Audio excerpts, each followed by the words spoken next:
What's up YouTube, Capital G here. What you guys are looking at is the Chicken Race FTK deck list. This is the deck that was playing in that Chicken Race competitive Yu-Gi-Oh duel that I uploaded yesterday. And for the most part, I kind of thought about when this card was first kind of revealed, and it's coming out in Clash of Rebellion, so it's really not going to be but maybe 3 months until we really see this card, or yeah, probably about sneak peek around that point. But anyways, Chicken Race seems like a card where, like, I looked at it and I was just like, how can you really use this card skillfully over like the span of a duel? Like, I didn't really see a way of doing it. I mean, don't get me wrong, the fact that you can just activate it, pay 1,000 life points and draw a card, that's really fantastic. But then your opponent can use it too, so it's like you really don't want to be able to, you know, have your opponent drawing cards, especially from your cards, or your opponent can, you know, like destroy the card. So I was like, I don't really know how you're gonna be able to use this other than in like trolley decks or like FTK, LTK. So this may be one of those cards, much like One Day a Piece, that may end up being like a problem down the line. You see, this deck is for the most part in FTK. I mean, technically it's not an FTK because your opponent does get a turn, but then as soon as they like enter their draw phase, you just activate a couple of traps that do you in, and then the game's pretty much over. Now, if you guys are unfamiliar with Magical Explosion, it is a super powerful burn card. The card was hugely problematic when it was at 3 because people would build Magical Explosion FTK decks that operated just like this. A lot of them used the Destiny engine. They were kind of built like Diamond Dude Turbo, except they didn't need to attack the win.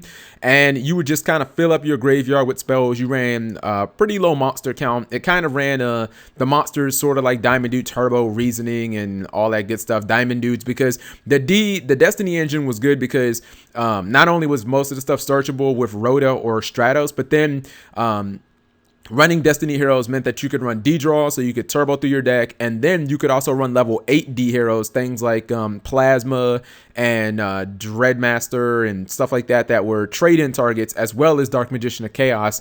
And if you reborn Dark Magician of Chaos, then obviously you just got spells back for free. Flip over Explosion during your opponent's turn. Each time, this card could generally burn your opponent for, I mean, in this deck, you can burn your opponent for 6,400. So, you know, you activate 2 of these and it's just basically GG. I'm actually kind of surprised that this card is still legal. At 1, I guess Konami feels like it's not a viable threat, but you're seeing clearly the deck can still be played. And I was speaking to the guy. He says going first, this deck has about an 85% win percentage. That just literally means you just get to your pieces and your opponent just loses. And he said he's even gone second a couple of times, and he's been hit with things like Valor and still won. And mainly you think if you Valor the magical library that you're automatically going to win, but that's not technically true because he does play Soul Charge, so he could easily pitch a magical library for something like Spell Excavation and then Soul Charge it back. This guy's never going to use his battle phase for the most part because A, he wants to go first and there's no battle phase turn 1, and then B, he just really doesn't have the monsters to do it. So let's look at the deck really quickly. He has 3 magical library. Again, so many spells. Each time you get 3 spell counters, you get to draw a card. So just pluses for days. 3 Thunder Dragon. Main use in this deck is just to like thin your deck out, make sure that you're drawing spells, and you can send these to the graveyard for magical spell excavation or magical stone excavation, and they increase your hand size for things like reload and magical mallet to make your hand even better.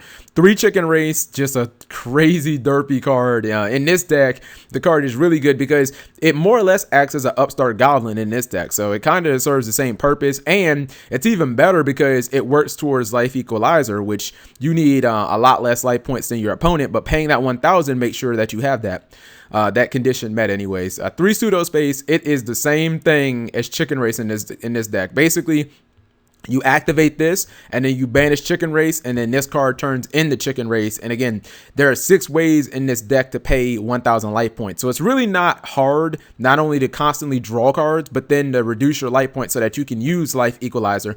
3 Terraforming. Again, not only does it get you to your 6 field spells, but it adds as it counts as a spell for, you know, magical library. 3 magical mallet and 3 reloads, cards that fix your hand. 3 upstart goblin, just ways of making sure that you're running a 37 card deck. 3 Into the Void. A lot of FTKs run this card. As long as you have a decent sized hand, the effects won't really matter that you have to discard your entire hand. And then you see, again, much troll here. You have the Bamboo Sword engine.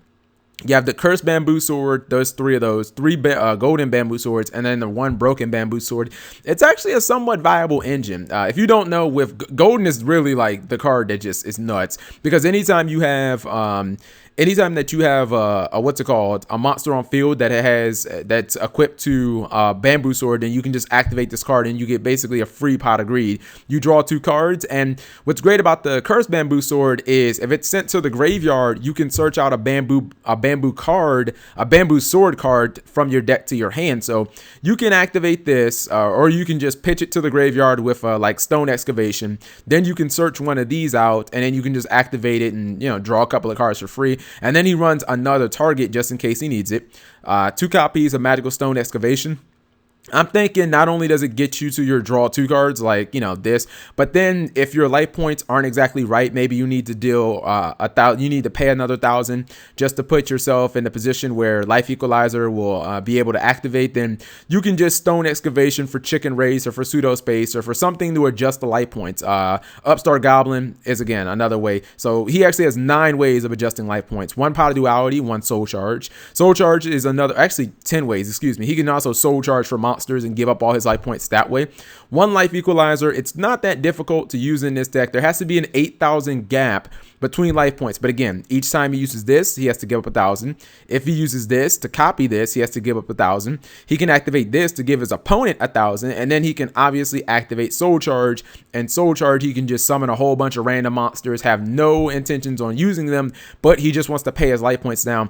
And then the GG card, like Magical Explosion. You see he runs 30 plus spells, so even if he has cards in his hand, this card will still usually do at least 5,000, somewhere around that, between 5 and 6,000.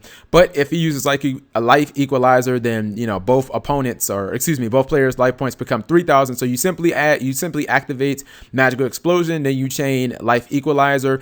The chain will resolve backwards. Life Equalizer will make both players' life points 3,000, and then Explosion will clearly just game you. So this deck is crazy. I mean, it's crazy consistent as long as you can go first. Now, again, going first, there's no exact science to that. And obviously, hand traps would really, really mess you up. You know what card would really bone this deck?